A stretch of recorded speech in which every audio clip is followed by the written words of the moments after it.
Good morning students. Let's see, हमारी last video में आपने देखा था कि मैंने आपको जो जो पोएटिक डिवाइसेस बताए थे तो हम विंडा तक पहुंच चुके थे। ठीक है, देखो मेरी जो वीडियो है ना वो 10 और 11 मिनट्स की ही बन पाती है, तो इसलिए मैं ज़्यादा लेंदी नहीं बना पाती, फिर ये सेंड भी नहीं हो पाती, इसलिए मैं बहुत जल्दी जल्दी आपको बता रही हूँ। अगर हम क्लास में होते तो शायद इसको और ज़्यादा अच्छी तरह से डिस्कस करते, बट इट्स ओके। जब भी हम क्लास में मिलेंगे तो मैं आप लोगों को ज़रूर इनको अच्छी तरह से एक्सप्लेन करके आप लोगों को इन सारी पोएटिक डिवाइसेस के बारे में बताऊँगी। चलो अभी देखते हैं हम फिर से नेक्स्ट स्टैंजा पे हम आ गए हैं। ओके, हाँ, इस सबसे पहले हमने हमारी राइमिंग स्कीम रह गई थी, इससे पहले वाले में भी आई जे जे तक आ गया था, K L L, okay, M M N N. इसको हम अलग अलग इसलिए शो कर रहे हैं जिससे हमें पता चल जाए, ठीक है। नहीं तो हमारा ये वैसे ए बी बी ही आप इसको लेके चल सकते हो बार बार, ठीक है। ए बी बी भी आप इनको ले सकते हो, ऐसा कुछ नहीं है, क्योंकि वहाँ पे तो एक ही स्टैंजा आपका आने वाला है। नेक्स्ट चलते हैं। हाँ, next stanza, pistol in is left and pistol in is right. तो इसमें हम देख रहे हैं बार बार कि क्या वर्ड इसमें एलिट्रेशन है। एलिट्रेशन कैसे कि एच साउंड बार बार आ रहा है इसमें, देखिए आप, ही हेल्ड हिज, ये बार बार एच साउंड आ गया है, तो ये हमारा क्या हो गया है यहाँ पे, alliteration.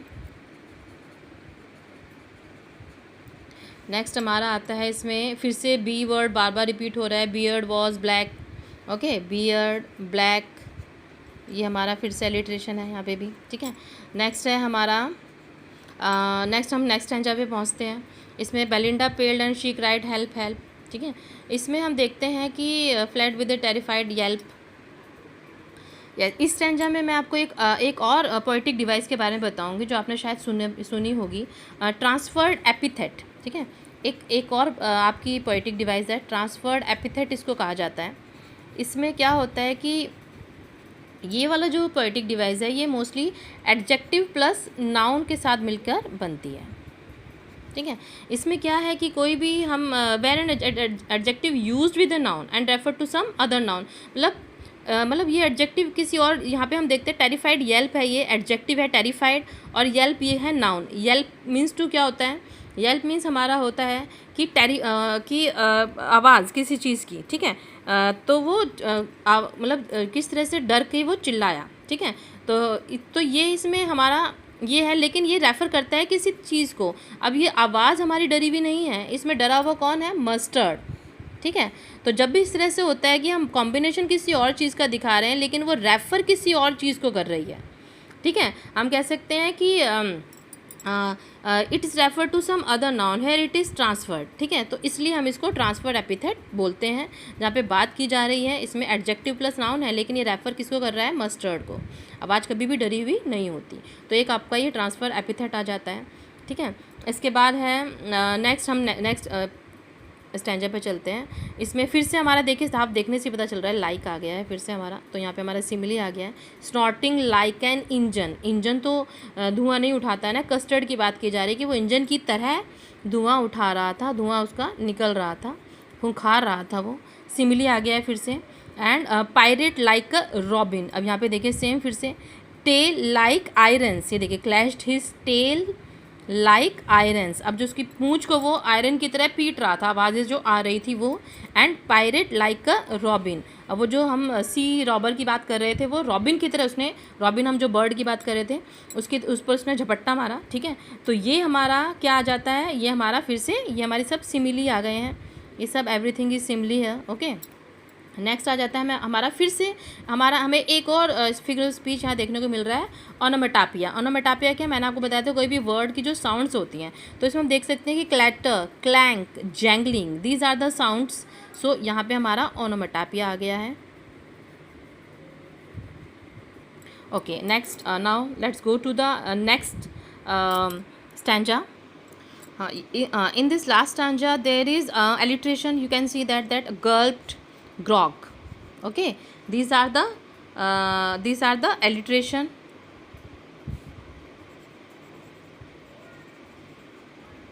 Next is our next stanza, we go to the next stanza. Yes, Belinda embarrassed him. In this stanza, here it is glee, gyrate. You can say glee and gyrate. Here it is also alliteration.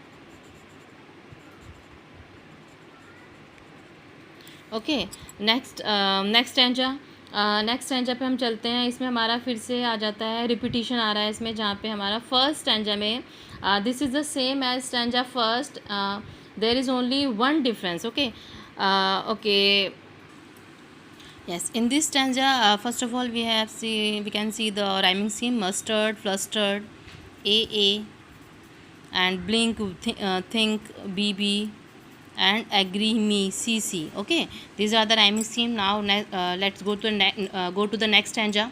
Belinda still lives in her little white house with her little black kitten.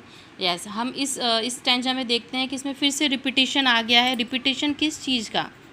ये repetition है, आपने ध्यान से देखा होगा तो ये वाला जो स्टैंजा है और ये वाला जो स्टैंजा है, ये सेम वही स्टैंजा है जो हमने इससे पहले भी पढ़ा है। ठीक है, यहाँ पे देखिए, Belinda lived in little house, Belinda was as brave as a barrel full of bears ना। लेकिन इस स्टैंजा में क्या है? Belinda still lives in little white house with a little black kitten and little grey mouse. There is only one difference in this stanza, that this is the same stanza as stanza first, but there is only one difference, that stanza first was in past tense. Okay, you can see that lived, you can see lived is here.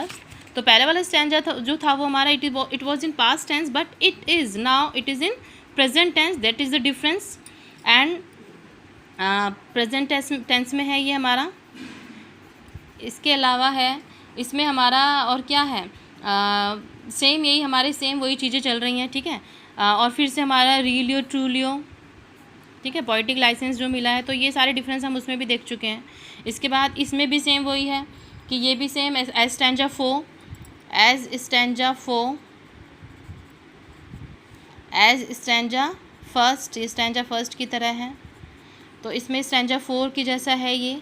ठीक है, बस इसमें भी same यही, इसमें Belinda was लगाया था इन्होंने, Belinda was as brave as, इस तरफ पास्ट टेंस में था और ये हमारा प्रेजेंट में आ गया है। There is only that difference. And here is so with this I think you understood the whole concept, whole chapter, whole poem of this session. And I think आपको पोएटिक डिवाइसेस आ गई होंगी समझ में थोड़ी थोड़ी, लेकिन बहुत ज़्यादा जल्दी मैं बता पाई हूँ।